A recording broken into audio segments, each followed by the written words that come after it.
주신 하나님의 말씀은 이사야 50장 4절에서 11절까지의 말씀입니다.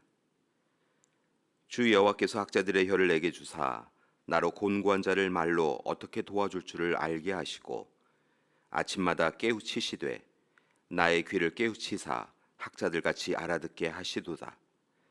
주 여호와께서 나의 귀를 여셨으므로 내가 거역하지도 아니하며 뒤로 물러가지도 아니하며 나를 때리는 자들에게 내 등을 맡기며 나의 수염을 뽑는 자들에게 나의 뺨을 맡기며 모욕과 침뱉음을 당하여도 내 얼굴을 가리지 아니하였느니라. 주 여호와께서 나를 도우심으로 내가 부끄러워하지 아니하고 내 얼굴을 부싯돌같이 굳게 하였으므로 내가 수치를 당하지 아니할 줄 아노라. 나를 의롭다 하시는 이가 가까이 계시니 나와 다툴 자가 누구냐? 나와 함께 설지어다. 나의 대적이 누구냐?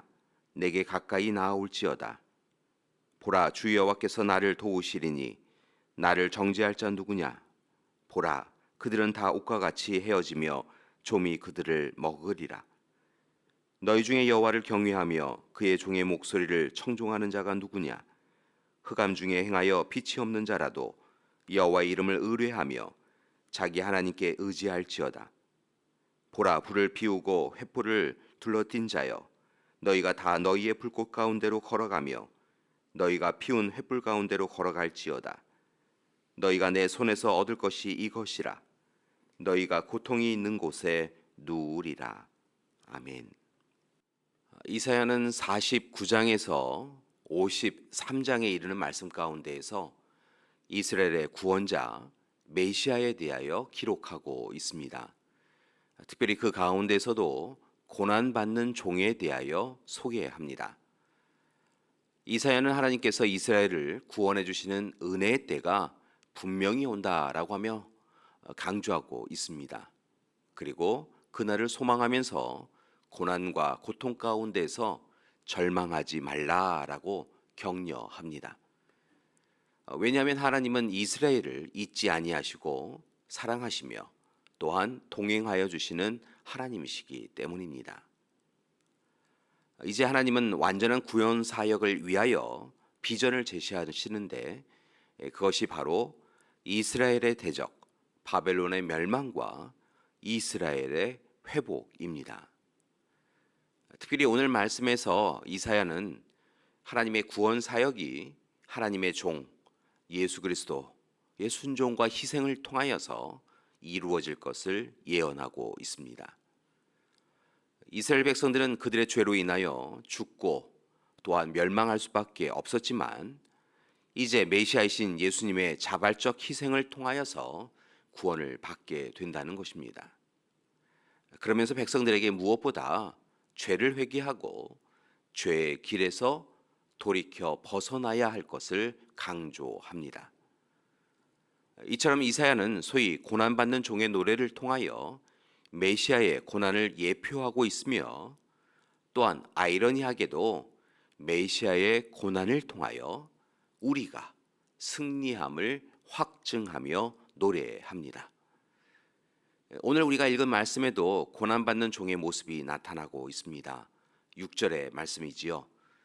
나를 때리는 자들에게 내 등을 맡기며 나의 수염을 뽑는 자들에게 나의 뺨을 맡기며 모욕과 침뱉음을 당하여도 내 얼굴을 가리지 아니하였느니라.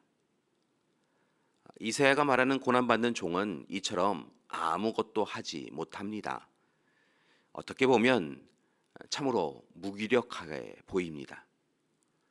그런데 아무 저항도 하지 못하는 메시아에 대하여 안타까움으로 본문 말씀을 읽고 또 읽으니까 저항을 못 하시는 것이 아니라 안 하시는 것임을 깨달았습니다. 즉 메시아는 저항하지 않음으로 온전히 자기 포기, 자기 비움을 통하여 오히려 그를 모욕하는 이들을 이기신다는 것입니다.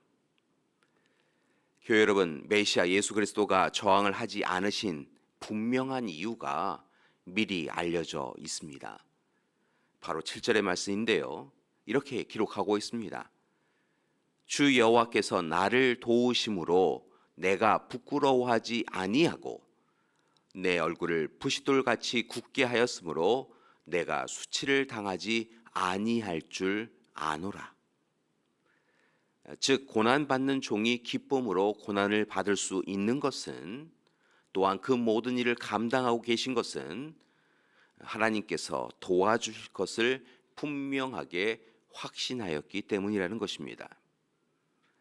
따라서 수치가 아니고 모욕이 아닌 것이지요. 따라서 이제 고난받는 종은 마음에 불안 없이 평안하게 하나님의 도우심을 바라고 기다리게 되었습니다. 7절에서 8절까지의 말씀을 보면 주 여호와께서 나를 도우심으로 내가 부끄러워하지 아니하고 수치를 당하지 아니하며 나를 의롭다 하신 이가 가까이 계시니 나와 다툴 자가 없다. 또한 여호와께서 도우심으로 나를 정죄할 자가 없다. 오히려 정죄하던 이들이 옥과 같이 헤어지며 좀이 그들을 먹으리라 라고 하는 확실한 믿음을 가집니다. 그래서 고난받는 종 메시아는 걱정이 없으십니다. 교회 여러분, 이제 우리도 하나님의 뜻 안에 거하며 고난받는 종처럼 평안하기를 소망합니다. 이를 위하여 다시 기억하고 되새기기 바랍니다. 메시아, 예수님께서 온갖 시련과 모욕 속에서도 마음의 평정을 잃지 않고 고요할 수 있었던 것은 세상이 아닌 하나님에게 집중하고 계셨기 때문입니다. 따라서 이제 우리도 힘들고 어려울 때 문제를 바라보지 말고 오히려 세상의 주권자이신 하나님께 집중하기 원합니다. 그리고 이제 우리의 믿음의 가족들이 예수님의 자녀로서 정체성과 자부심을 가지기 원합니다. 세상의 유혹, 세상의 시험에 주눅들지 마시고 이겨내시기 바랍니다. 고난에 대하여 묵묵히 인내하고 마침내 고난을 통하여 승리하는 역전의 삶을 또한 사시기 바랍니다. 왜냐하면 그것이 여러분을 위하여 고난받은 종 예수 그리스도께서 여러분의 삶에 허락해 주신 약속의 삶이기 때문입니다. 그러기 위하여 오늘 이 시간 두 가지를 제안합니다. 첫째, 하나님의 가르침을 잘 들으시고 깨우쳐야 합니다. 하나님의 가르침은 분명 세상의 가르침과는 다릅니다. 따라서 이제 우리는 학자의 혀를 가지게 해달라고 기도해야 합니다. 또한 귀를 열어 깨우치게 해달라고 기도해야 합니다. 둘째, 도우시는 하나님을 의지하고 순종해야 합니다. 하나님의 동역자로 우리는 메시아의 순종을 배워야 할 것입니다. 특별히 순종하기 위해 당하는 고난을 기쁨으로 받아들일 수 있어야 합니다. 또한 고난에 담대하게 해달라고 기도해야 합니다. 자신을 때리는 자에게 등을 맡기고 수염을 뽑는 자들에게 뺨을 맡기고 침을 뱉고 모욕하는 이를 향하여 얼굴을 가리지 않는 삶을 살 수 있어야 합니다. 오직 하나님의 가르침을 잘 듣고 그대로 살아야 합니다. 하나님을 경외하고 하나님의 뜻에 맞추어 고난받는 종의 삶을 따르는 우리가 되기 원합니다. 모든 염려는 하나님께 맡기시고 우리를 위하여 고난당하신 하나님을 의지하여 강하고 담대하게 하나님을 바라는 우리가 되기 원합니다. 그리고 날마다 하나님께 감사하며 하나님의 뜻을 이루어 가시기 원합니다.